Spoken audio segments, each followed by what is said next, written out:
Bonjour à tous depuis Copenhague. Nous sommes aujourd'hui le mardi 16 février. Nous sommes le mardi de la 6e semaine du temps ordinaire. Et aujourd'hui encore, j'ai choisi de méditer avec vous quelque temps la première lecture. Mais tout d'abord, nous nous confions à l'Esprit Saint. Conduis-moi, douce lumière, à travers les ténèbres qui m'encerclent. Conduis-moi, toi, toujours plus avant. La nuit est d'encre, et je suis loin de ma maison.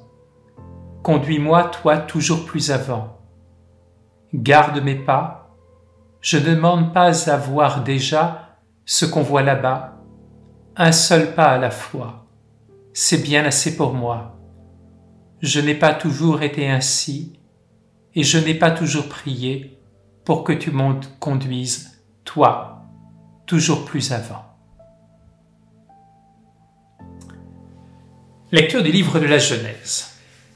Le Seigneur vit que la méchanceté de l'homme était grande sur la terre et que toutes les pensées de son cœur se portaient uniquement vers le mal, à longueur de journée.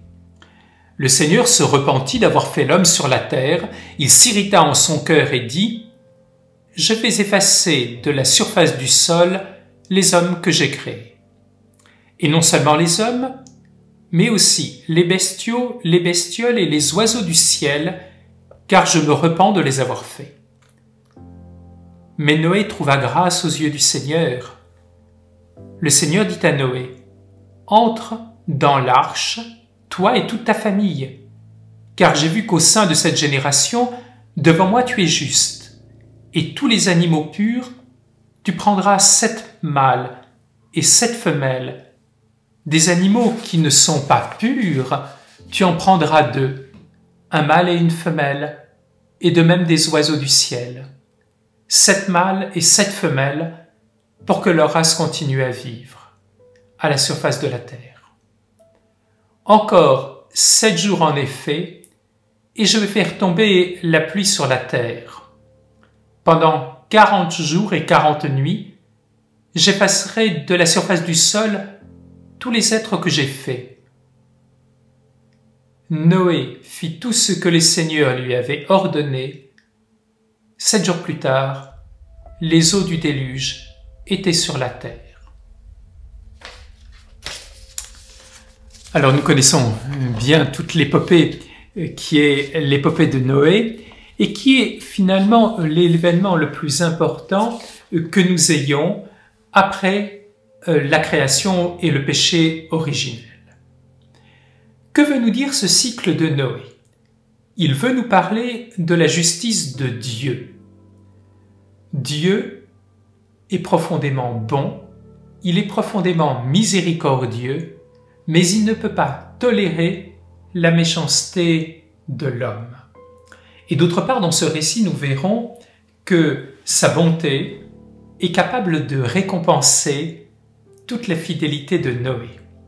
Alors, ce texte est proche de nombreux textes qui appartiennent à d'autres civilisations, en particulier d'un texte de l'Antiquité qui s'appelle l'épopée de Gilgamesh. Mais ici, la grande différence par rapport à l'épopée de Gilgamesh, c'est que le côté moral va l'emporter sur le caprice des dieux que connaît Gilgamesh. Dieu est moral, Dieu est gardien des exigences de la justice. Alors, tout d'abord, au début, nous sont données, effectivement, les causes du déluge. Le péché originel n'a fait que croître dans le monde, et le mal, maintenant, a envahi toute chose et tout être.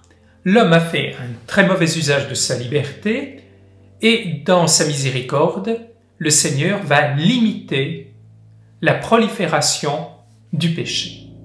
Alors, nous avons le personnage de Noé. Alors, nous savons que dans la Bible, les noms veulent toujours dire quelque chose, ont toujours une signification. Ah, cet homme, eh bien, nous saurons qu'il est tzaddik tamim Adonai, c'est-à-dire que c'est un homme qui est un homme impeccable. Alors, son nom veut dire à la fois la tranquillité, mais également la miséricorde, et il sera qualifié comme seront clairs qualifier plus tard, eh bien, à la fois Job et à la fois le patriarche Daniel. C'est un homme qui s'est marché vers Dieu et c'est l'homme qui, au milieu de la perversité, a su se préserver. Alors, vient ensuite dans le texte, nous l'avons entendu, toute la description de ce que l'on appelle l'arche. Alors, en hébreu, l'arche, cela se dit teba. C'est le même mot qui est employé pour le couffin de Moïse. C'est également le terme qui est employé pour garder l'arche d'alliance. Et cela, ce n'est pas sans une certaine incidence et quelque chose d'important. Effectivement. Que veut nous dire le texte d'important? Noé se trouve au milieu du péché. L'eau dans la Bible a toujours représenté le péché et la perversité. Et cela jusque dans l'Évangile avec la mer de Tibériade qui parfois est bien agitée. Eh bien, il va falloir rentrer dans cette arche pour être préservé du mal. Mais d'un point de vue spirituel, l'auteur va plus loin. Il sait bien que ce qui a préservé Moïse du mal et de la mort, c'était une autre arche. Mais il sait également que ce qui va préserver le peuple d'Israël de la mort, qui est la mort spirituelle, c'est l'arche d'alliance, qui est dans le temple de Jérusalem. Ainsi donc, l'auteur biblique relie un événement qui remonte à la nuit des temps et va lui donner une valeur spirituelle. Vous êtes au milieu du péché, dit-il au peuple d'Israël. Vous êtes au milieu de la perversion, eh bien vous avez une arche qui vous permet de rester vivant, et cette arche, c'est l'arche d'alliance et c'est le temple de Jérusalem.